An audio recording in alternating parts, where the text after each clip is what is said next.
DEIR AL-BALAH. Gaza Strip.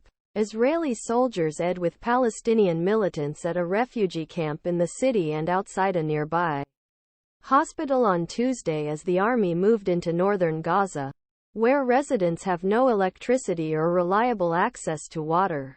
Food or reliable access to water. Expanded its operations. Weeks of other basics. The front line of war, now in its 7th week, has shifted to the Jabaliya refugee camp, a dense area of concrete buildings near Gaza City that houses families displaced by 1948 war.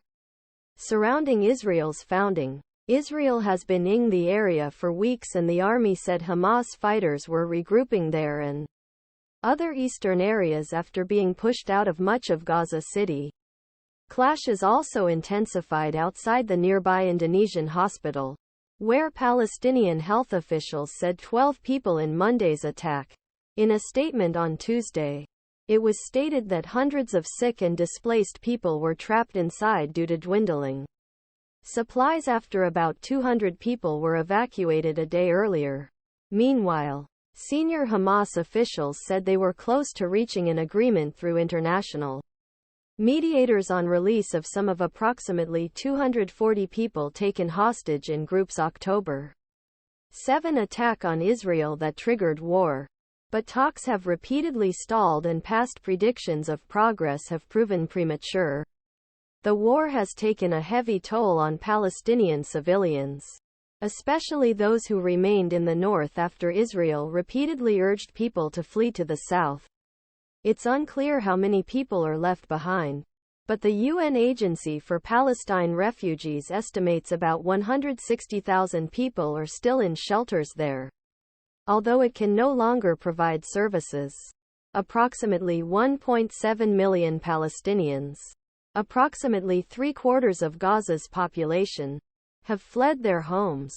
Many took refuge in UN-run schools and other facilities in the south of the region, while shelters were overflowing due to winter rains that hit the region in recent days. People had to sleep outside on streets. While the situation is dire in the north, there is a shortage of food, water and fuel for generators to power basic infrastructure across Gaza. There has been a region-wide power outage since Israel cut off fuel imports at the beginning of the war. Conflicts around JABELIA and the hospital. The Israeli army stated that forces prepared battlefield in Jabaliya region and said that they hit 3 tunnel shafts where fighters were hiding and destroyed rocket launchers. In the S released by the army, Israeli soldiers are seen patrolling on foot while gunshots echo around them. Residents of the area said that there were intense as Israeli forces tried to advance within the scope of airstrikes. University student Hamza Abu Mansur said, "The Israeli occupation is trying to besiege the camp. They are facing stiff resistance in the face airstrikes and advancing Israeli troops." Tens of thousands Palestinians in the north sought refuge in hospitals. But as fighting reac